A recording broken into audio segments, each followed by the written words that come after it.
Hi dear aspirants, welcome to భాషా by English academy.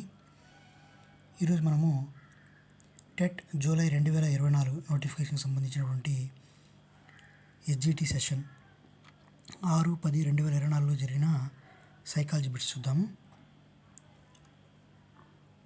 సరళ, a student was able to do subtractions in maths at the age of 6 years, whereas Charan was able to do the same thing at the age of 4 years. This is related to the following principles of development. అంటే సరళ అనేటువంటి ఒక విద్యార్థి గణితంలో వ్యవకలనాలను తన 6వ సంవత్సరంలోనే చేయగలిగితే, అదే చరణ్ అనేటువంటి మరొక విద్యార్థి 4వ సంవత్సరం వయసులోనే చేయగలుగుతున్నాడు. ఇది క్రింది వికాస సూత్రాన్ని సూచిస్తుంది. ఇక్కడ చూడండి, ఎంతమంది విద్యార్థులు ఉన్నారు? ఇక్కడ 2 ఉన్నారు, చరణ్, సరళ. సరళ అనే అమ్మాయి 6 సంవత్సరాలకు చేయగలిగితే చరణ్ 4 సంవత్సరాలకే చేయగలుగుతున్నాడు. అంటే వాళ్ళిద్దరి మధ్య భేదం అనేది ఉంది. మరి వికాసంలో ఏ సూత్రాన్ని అనుసరించి ఇది వచ్చిందో చూద్దాం. ఏ ఇద్దరు వ్యక్తుల మధ్య కలిగినటువంటి భేదాలనైనా వైయక్తిక భేదాలని చెప్పవచ్చు. ఫర్ ఎగ్జాంపుల్, వికాసం ఒక నమూనాలో సాగినప్పటికీ అందరిలో ఒకే వేగంతో ఒకే గుణాత్మకతతో సాగదు. కాబట్టి ఒక శిశువు 5 నెలల వయసులో ప్రాకడం ప్రారంభిస్తే మరొక శిశువు 6 నెలల వయసు పట్టొచ్చు.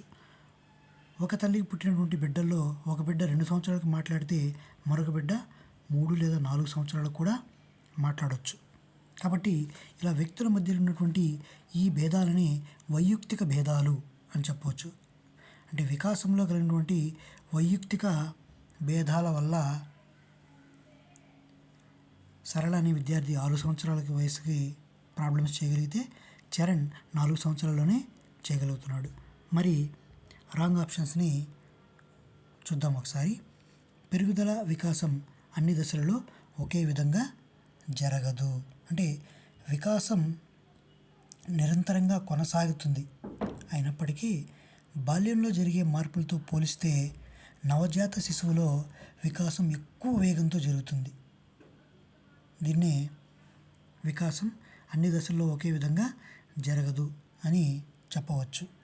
అంటే మానసిక పరిణితి, భావోద్వేగ అభివృద్ధి యవ్వనారంభ దశలో ఉన్నట్లు ఏ దశలో కూడా ఉండదు.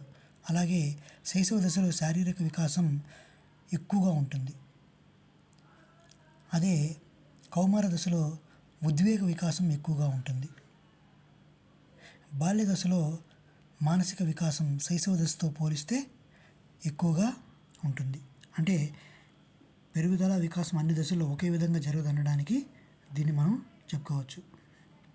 మరి వివిధ వికాసాలు పరస్పరం సంబంధంగా కొనసాగుతాయి. అంటే మనకి రకరకాల వికాసాలు ఉన్నాయి.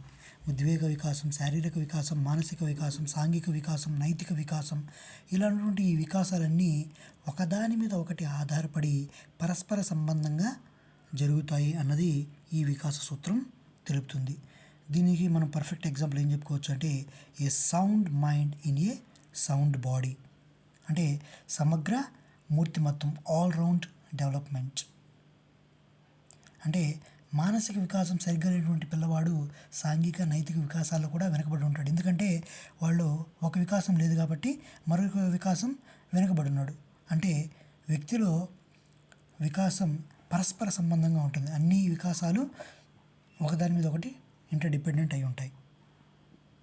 అలాగే 4th ఆప్షన్, వికాసం అవిచ్ఛిన్నంగా సాగుతుంది.